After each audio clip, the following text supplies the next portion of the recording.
All right. From Honora to Wicked, Oscar movies are not staying quiet about issues raised by the incoming administration.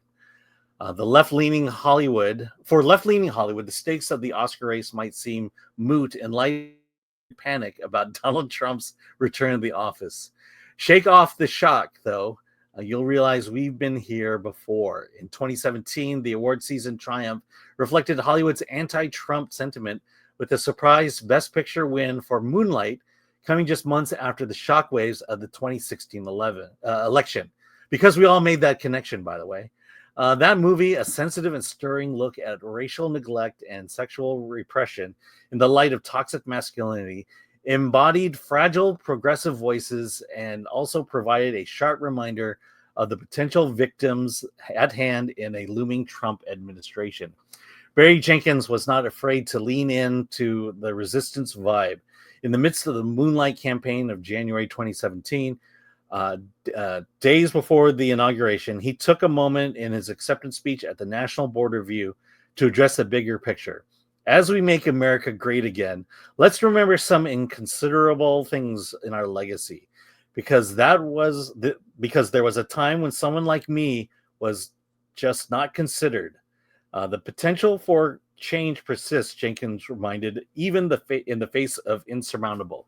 Oh God, I'm having a hard time here. This time around, there are gripping reminders of disenfranchisement at the core of a number of major Oscar contenders, with stories of resilience that point a path forward for the country despite seemingly daunting odds. The awards race won't save American democracy, but it just might inject the country's moviegoers with an invigorated sense of national priority. Much has been made about the recent convergence of entertainment and media, of young men who listen to Joe Rogan the way previous generations would read the New York Times. This year's Oscar contenders might not sway that crowd, but they too use entertainment to advocate for serious-minded change. Consider the most distinctive images at the heart of the current frontrunners. A Russian-American confronts a 1% on the tarmac. A closeted trans woman whisper raps her desire to come out. The Statue of Liberty hangs upside down as the fragile promise to jubilant immigrants. These striking moments were from Oscar contenders Honora, Emilia Perez, and The Brutalists, respectively, wouldn't feel out of place in recent U.S. Democratic campaign. Mirroring the pulse of progressive America, they tackle issues of class disparity and oppression, blending dark ambiguity with the hope. Their Oscar bait with bite, and make the case for a deeper purpose to a season that all the red carpet pomp and empty virtue signaling. Oh dear God.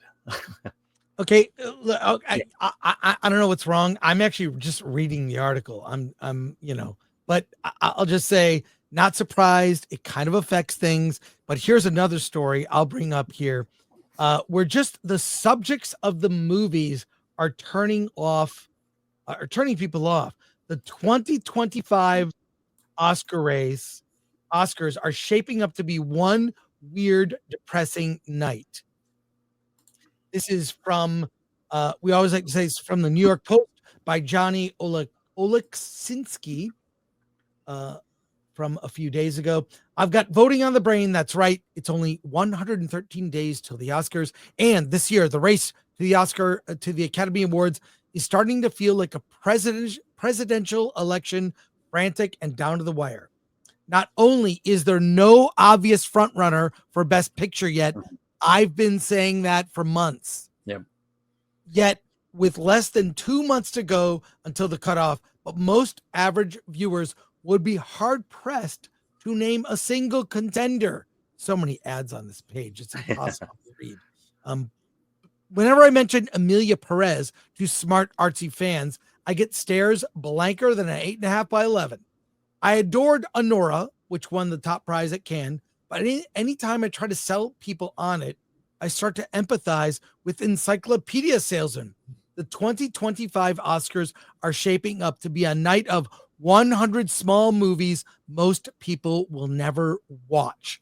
There's no bueno for the ceremony, which has seen its ratings cut in half over a cruel decade of cord cutting and disinterest. Too bad, because last year things were looking up with Oppenheimer and Barbie. Big hits, big stars, real emotional investment from movie fans. This award season, hobbled by the 2023 Hollywood strikes that delayed production and whole projects, is a total about face from that. Most pundits can barely agree on more than a few films that will be nominated. Anora, Conclave, Emilia Perez, Dune Part 2, and The Brutalist are pretty safe bets, but there are 5 more slots for some dumb reason. Consider that by November 3rd, 2023, we've already seen every eventual Best Picture nominee at either a festival or normal movie theater, and there was a general consensus. There was a general consensus on what would be honored. Everyone knew Oppenheimer, which grossed nearly $1 billion, would probably win, and it was becoming clear Barbie, $1.4 billion, would be in the mix. Late edition juggernauts are not uncommon. So it goes through the history of the Oscars. Yeah. I don't want to get through it, but yeah, there isn't one that anyone can agree on. That's the problem. I've had this discussion with you. I've had it with other members of the CCA, and there isn't like, people can't find a meme. Like, let me just show you something here sent to me by my friend Tyler Disney. Are we going to get glicked? That's the combo of Gladiator and Wicked. I think it's Glicked. I want to say Glicked. Are you going to Glicked? Are you going to see Gladiator 2 and Wicked? This doesn't roll. Barbenheimer was fun. That was fun. But Glicked, it's not going to happen. Tyler, you can say it all you want. It's not happening. How about Wikiator 2? I'm sorry. It's just not going to happen. So I predict a record new low for the Oscars. I think Wicked will be the one movie people can all agree on. I'm not telling you it's a good movie. I'm saying when it comes to awards, Wicked will be a movie that everyone can agree on. And by everyone, I mean Oscar voters, critics, etc. So this will be, we're still going to do like an Oscar live stream. We're going to have fun. Alan and I will be up at 5 a.m. for the Oscar nominee announcements. We will make predictions. So we'll have fun with it no matter what, but it will shape up to be worst. It will be record ratings low. And there will be jokes about Donald Trump, which will turn off half the country. Not a smart move.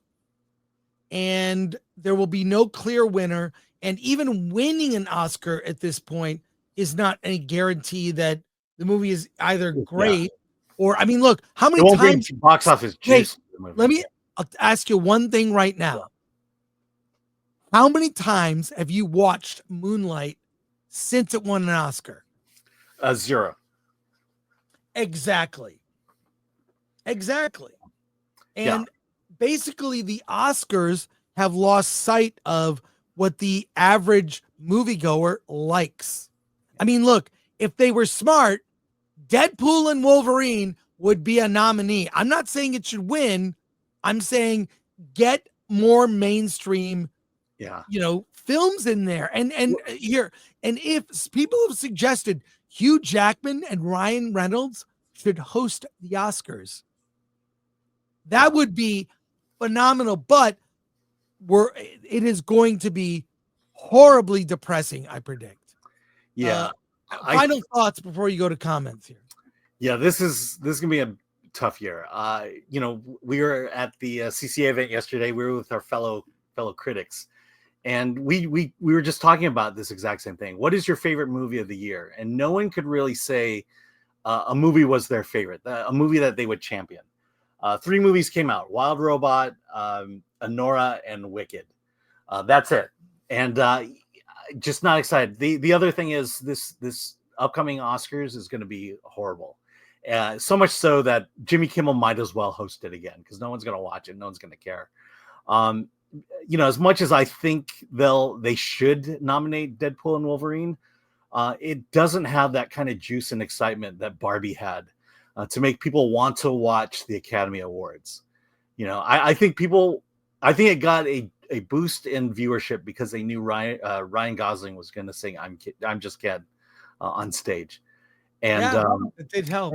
And nothing. And if I were Hugh Jackman and Ryan Reynolds, I'd skip this year and say do it next year, because this is not the year you want to be. You want to put yourself out there as the host of the Academy Awards. And look, quite frankly, of the movies I know that are coming out for the rest of the year that are awards contenders, Wicked is probably the only movie that has a good shot of being on that list.